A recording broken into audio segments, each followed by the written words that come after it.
Well, hello, Shiny Crafty People. It's Tim Totten here, and welcome back to the channel. Today, I want to show you making this cute zippered bag.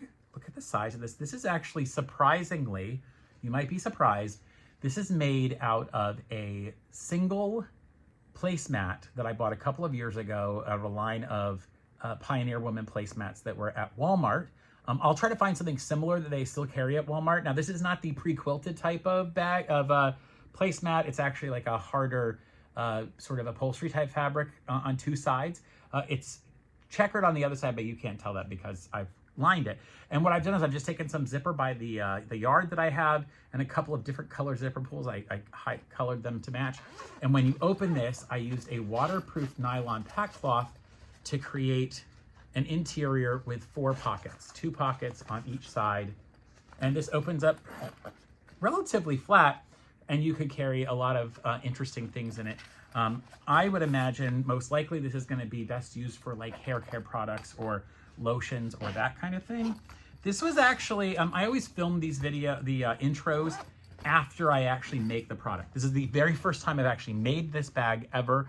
I saw an inspiration for it on a Facebook reel, and I'll put a link in the description to that inspiration below. But interestingly enough, they did their video in like a minute and a half, and you'll probably see from the length of this video that I took a lot longer. And that's because I'm actually going to show you all the steps it took to make this. It's a pretty good sized bag though, from a 14 by 19 inch placemat. So why don't you join me at the cutting table, and I'll show you all the parts and pieces and maybe some of the tools that you need to get started making your very own. Now for this project, it's gonna look like I've got a lot of stuff here, but let me tell you what I've got. I have a placemat. This happens to be a Pioneer Woman Placemat from a couple of years ago from Walmart. I bought it. It's 14 by 19. That's actually the size that I want for this, but you could get your own fabric for that, or even cut some fabric and quilt it if you want. 14 by 19. I've got a lining fabric that's going to be something the same exact size. I'm using a nylon pack cloth. You can easily buy this. I'll put a link in the description below for where you can buy some on Amazon or elsewhere. But I'm going to use this because I want this to be a waterproof bag on the inside. And then I've got another piece that's 14 by 14 that I've cut.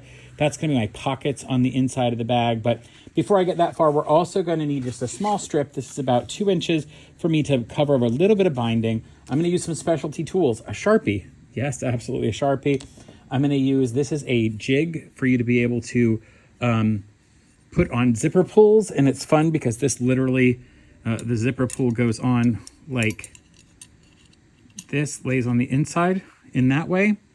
And then it allows you to put the 2 sides of the zipper in. That's a really useful tool. Really useful tool to have, and I'll show you how that works. I have a couple zipper pulls because I'm also going to use some zipper tape by the yard that I happen to have, and use some of this to make my zipper. And then I'm going to use a solo cup. And you'll notice that I have marked about 1/4 of the circle, and I've marked it because I'm going to use that to draw on my rounded corners of this bag. So all of that is here, and maybe some tailor's chalk if I need it. Let's go ahead and get started with what we need to do. The first thing I want to do is take my lining piece that was 14 inches, and I need to fold each end over 1/2 inch and stitch it down to create the top lip.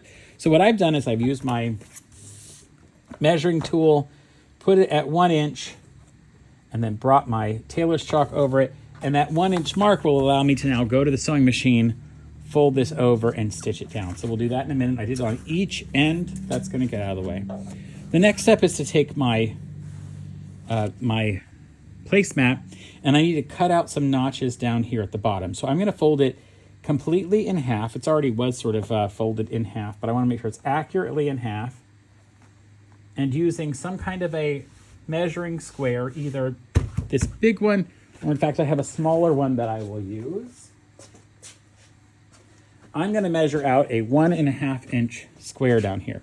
So what I'm going to do is find the 1 and 1 part mark on my thing here, and I know 1.5 is up there. So I'm going to put the 1.5 from each side on each side of this. So what I'll do is I'll come down here, put my 1.5 along here, my 1.5 along the other side, and then I can just mark it in with a Sharpie.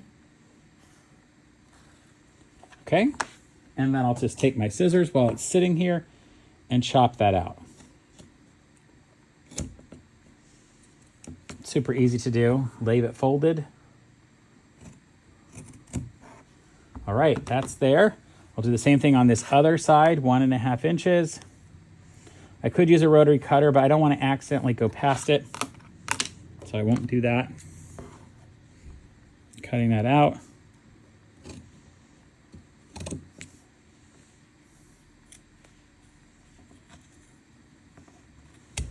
And I'm going to do the same thing on my lining fabric. So I have my lining fabric here. I will fold it in half, just like the other,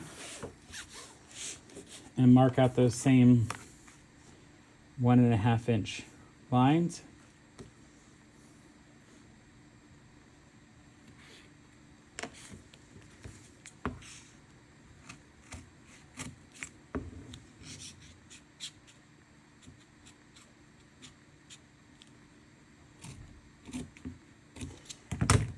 These are all going to get trimmed again later. This is how good pack cloth is. You see how hard it was to get that to full? Whew, okay. Same thing here. Our 1.5 inch marks. Now, pack cloth really doesn't love your iron. It's a nylon material. Doesn't like to be heated up super hot. So if you're going to put this at all near an iron, you need to go relatively cool on the iron. You have a nylon setting on your iron, use it. It's important to do that.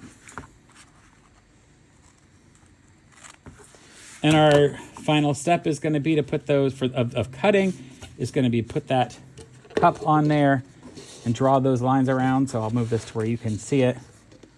Move my cup to those lines, reach the outside and mark them. Perfect. And I can trim that off.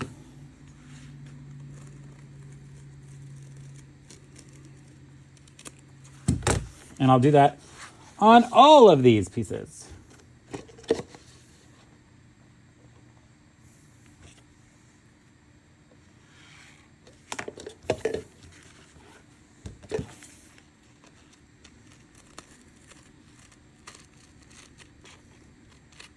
This nylon is about the thickest material, or most plasticky material that I want to use my scissors on. It's about the most I'd want to do. All right, last parts here.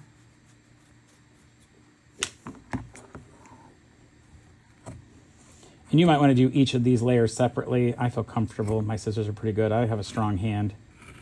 But if you didn't feel comfortable with that, you should definitely draw each of them on separately on each side and then do them. That goes out of the way.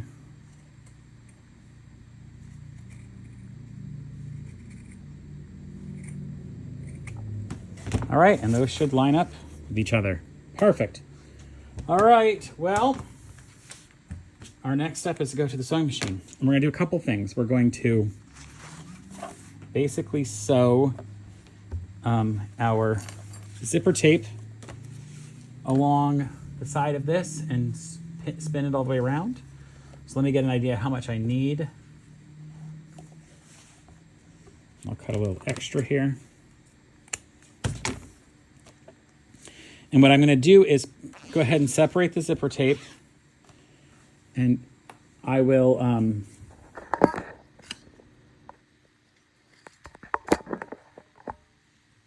going to go ahead and pin or clip the zipper with the nice pretty side of the teeth facing down against the pretty side of the fabric all the way up and around here, and give it a quick stitch right at the edge, and then I'll bring that, after I've done that, I will sandwich and stitch it one more time. All right, I'm gonna do that, and then I'll meet you at the sewing machine.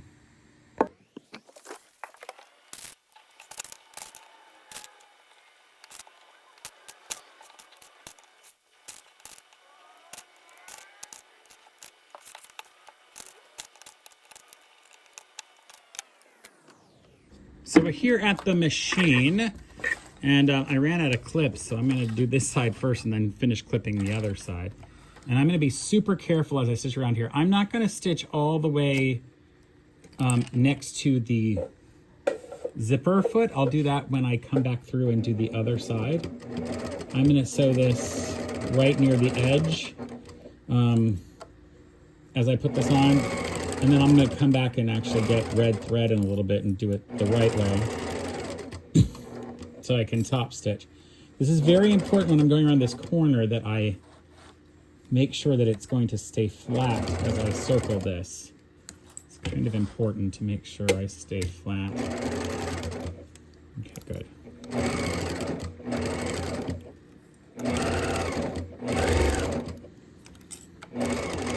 Okay, it's working really well. I'm going right to the edge. When I come back and stitch the lining fabric, I will then use the edge of the zipper tape, the actual zipper teeth, to give me my seam allowance. But right now I'm just using the very edge of the fabric and the zipper tape itself because I don't want to see these stitches later. I'm just easing it around this corner. It's working actually really well if you just take your time. I'm not always patient. Some of you who've been watching me for a while know that. I'm not always patient, but this has actually been super helpful to be super patient with that. And so as you'll notice what that's done is now put that on the edge nicely, which is good. It works out really well. All right, I'm gonna go ahead and pin the other side, finish pinning this first. And then I can get back to, and I'll stitch this one, and then I can put the lining on top and show that to you. So stay tuned.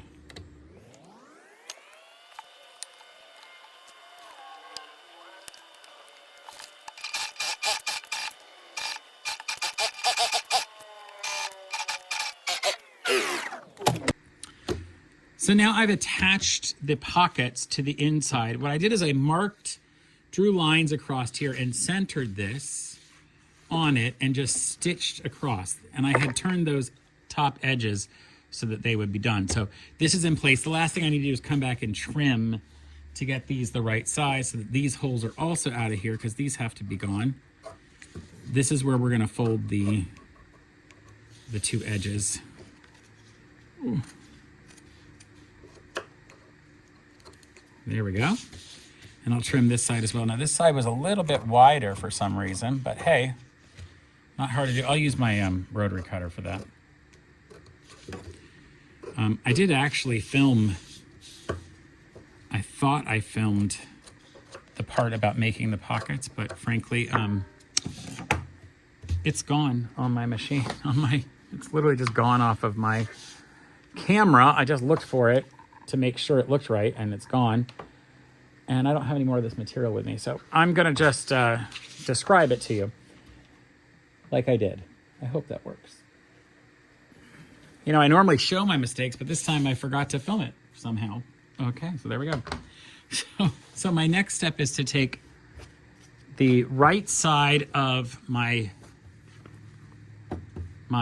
actual outside bag piece and the right side of my inner lining and put them face to face, right sides to right sides. And then I will stitch all the way around.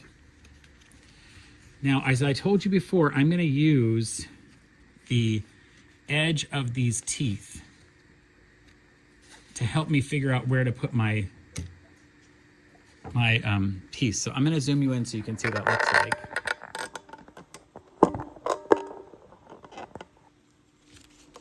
As you'll notice, I'm going to make sure I rub the end of my presser foot up against that through this layers of fabric.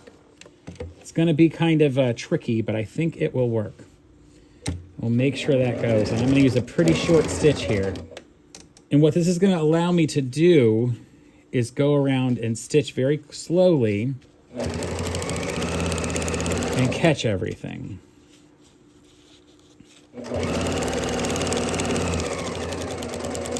It also should keep me from jumping over the zipper at all.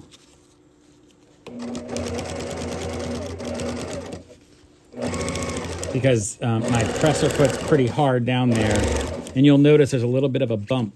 Can you see the bump that's coming here? And that's what I'm running up against. So I'm gonna make sure that my hand that fits down there. I might have to sort of ease the fabric in a little bit if I've got too much. I might get a tuck or two here as we go, but I don't know how to fix that. This fabric doesn't stretch at all, so it's kind of hard to get the bottom fabric to stretch too, so I'm going to be super careful. And what I might do is come back and come from this side and stitch through from this side as well. So let me try that too, because this might let me pull this and stretch this fabric a little bit. Okay. It's going to be fun when I get to this point, because I've got to make sure it goes around the zipper properly. Okay, there's that. I can push that zipper out of my way. Let me just play with it a little bit in here and really push that zipper from the inside. I'm going to pull it.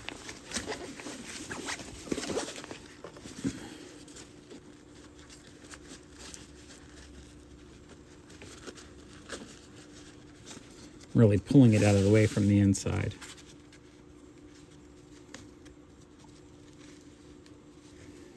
Yeah, that'll work.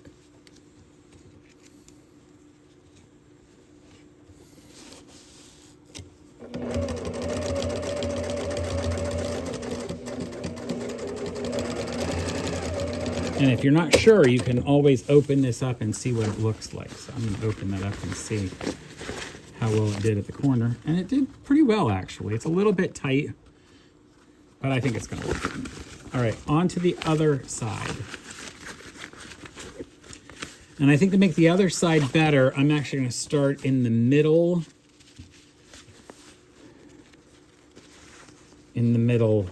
And go out and around. Start up here in the middle.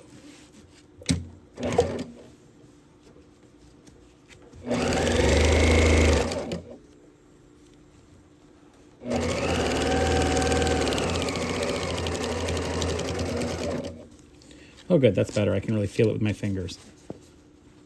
Just make sure that you have all the layers of the lining properly flattened out inside.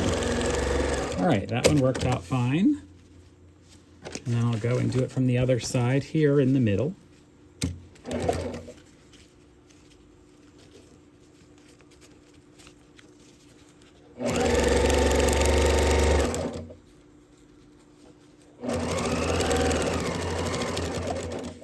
And one of the things I have found is you can actually trim the zipper tape as you go around corners. I didn't do that here, but I could have, and that would have helped a little.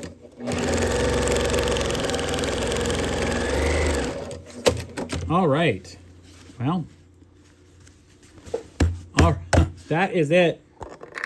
Now I want to show you what this looks like once we turn it inside out. I'm going to do that on the table to give you some better looks. But before we do that, I'm going to go ahead and trim some of these rounded corners a little bit, just so that it's easier to turn.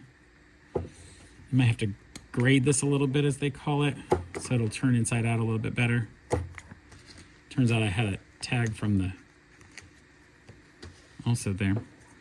So I'll do a little bit of those, and then I'm going to meet you at the table.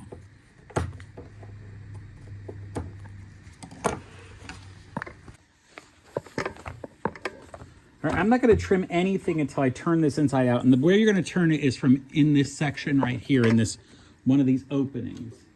So you're going to use that opening and turn this whole thing inside out.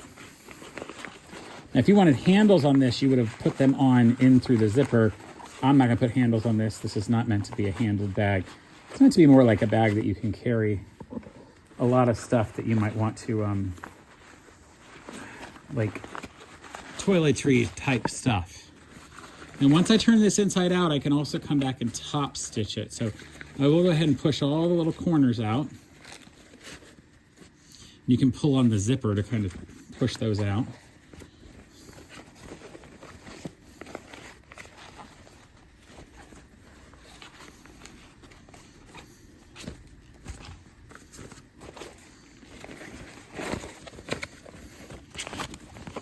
So I will come back and top stitch this from the pretty side.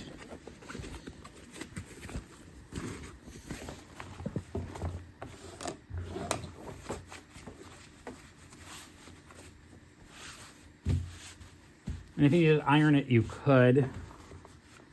So I'll go ahead and run this around the machine, top stitch it, and then come right back and we'll lay this out properly.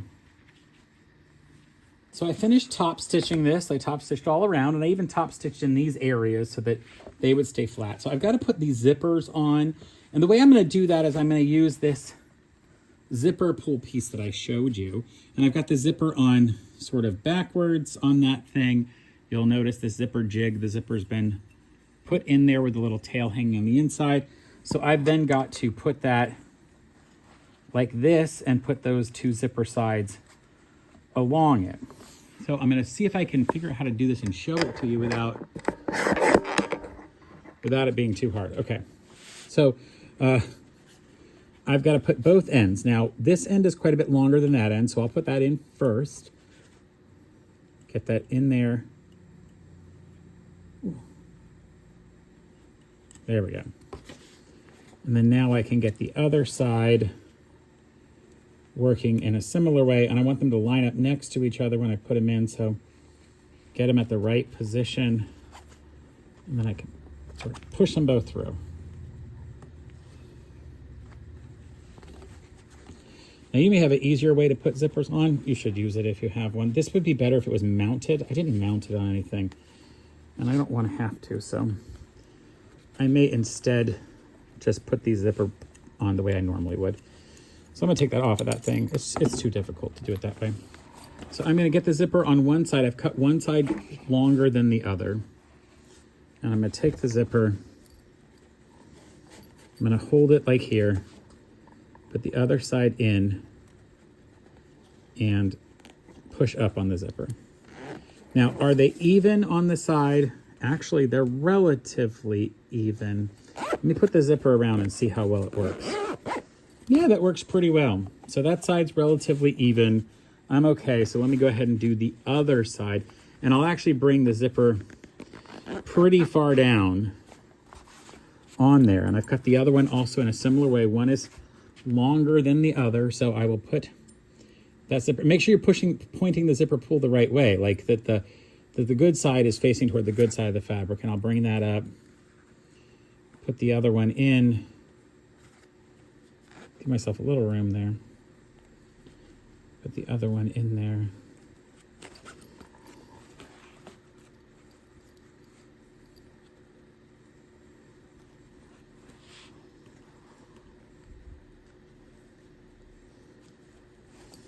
Now, there are great tutorials online that show you how to put on zipper pulls. I would suggest finding one of those. Don't try to listen to me telling you what's the best way. So there, my two zipper pulls are on, and they're close enough to being accurate. I'm not going to worry about if there's a tiny little bit one way or the other. So before I'll open it a little bit so I can finish my project, so I can get it turned inside out. My next step is to trim off those zipper pulls, zipper tabs. Ooh, trim that off. Go to this side, flatten it out. And then the last thing I'm going to do is to flatten these corners out.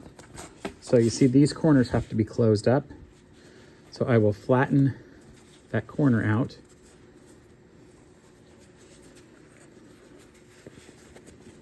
Just across there. And I'm going to stitch it shut and put on some binding. But I'm just going to do the binding at the same time as I stitch it shut. So I'm going to clip it. Grab my clips. Put a couple clips on here. And I'm going to use a pretty big seam allowance, so I'm not too worried about. And I'm going to cut this a little bit wider than what I actually need. Put a little wider. And what I'm going to do is put the nice pretty side against the nice pretty side. And I'm going to fold each side around. Well, this one's not going to work that way. So I'm not going to do that. I'm just going to put it across there.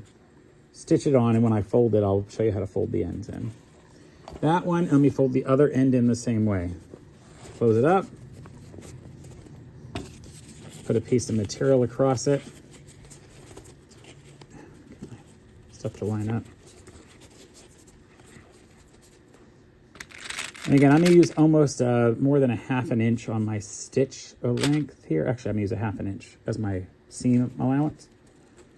Across there, and cut it off a little bit. You can always trim this later, so it doesn't really matter how much extra you have here. Let's go to the sewing machine. So I'm going to come in and stitch across this, right across that at 1/2 inch. So I'll use the 1/2 inch mark on my machine. And because I'm using a nylon zipper, you can just stitch across it very carefully. I'm stitching carefully across it. All right, and when I open this up and see, so this side will be fine. I'll flip that down and stitch it down here. I can fold in if I want, or I'm just going to leave it at that line because this is a non-fray fabric. And I'll do the same here. I'll just trim it to match that line right where it started stitching across. Then I fold over a little bit, fold the entire thing down, and go right back over that line that I stitched before.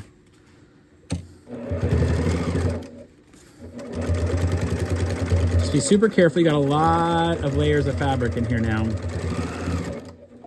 And if you want, you can turn the end and just stitch off here if you want to close that in. I could do the same thing on the other end. Just stitch that closed. Trim a couple threads, and I'm gonna do the same thing on the other end and be just about done.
So our last part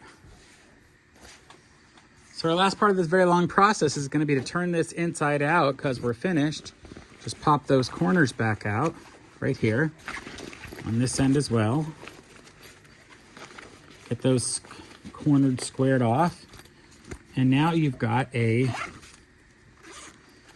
zippered pouch that's rounded with nice squared off corners, this nice rounded zippered pouch. And if you wanted, you could have put a little, well, I just need to trim that. It's annoying me. Yeah, you know, it's funny. I'm trying to show it off, and I'm like, no, there's pieces and parts stuck. Okay, you've got this nice bag, and it kind of opens up a lot. So if you were to put different things in, you can almost open it rather flat, and you have pockets now in it for, you know, hairbrushes or other things, and it's completely lined with this nylon waterproof fabric. Let me show it to you as I end the video. Yeah, there we go. See, that looks so good. Look at this nice bag. Now, I made a lot of bags on this channel. This is not my favorite. It's actually rather hard to do, although it is lovely made out of this fabric from Pioneer Woman from a couple of years ago. And I kind of like the fact that I did different color zipper pulls to get the light blue in there. And I do love the fact that the zipper and the lining match one another. It feels a little higher end feel to it. Now you do have 4 pockets in here. And this fabric, again, I chose to use a nylon packcloth, which is actually a relatively cheap fabric, but it is waterproof. So it makes this thing pretty much like a waterproof bag. Now it doesn't quite open completely flat. That would be nice if you could sort of open it like completely flat so you could lay it, but it does open relatively flat. And you can actually, I'm messing with it on the table here. You can actually kind of set it up to you know, open to have a view of all your different stuff. Now, obviously I don't use very many hair care products, if any at all, but I can imagine if you needed that, you could put a smaller can of hairspray, you could put shampoo, conditioner. You could put your brushes and other stuff in here and it would work well for that. It's really nice for a piece for in your luggage as well. It feels like something that you would use either for makeup or something else. Or maybe there's, you know, kids kind of stuff that you could put in this. It actually holds its shape really well because I did use that, that placemat. And it wasn't a placemat that had any batting. It just used two really nice pieces of fabric, thicker fabric to make it. So I'm talking about it a little long because I just like it. I'm kind of enjoying looking at the view of it as we look around. It feels kind of good. You could have, of course, put handles on this, but I don't think this is a handled bag. I don't think this is the kind of bag that you're carrying around. It feels more like a clutch that goes into other bags. All right, well, I hope you try making this bag and it doesn't take you 45 minutes or more like it did me. And I hope you enjoyed watching the video. And until next time, folks, stay crafty. Bye for now. All right, if I'm not putting hair care products in this, what am I putting in it? Do you know, I think I'm probably gonna put a bow on it and give it to somebody who does have hair.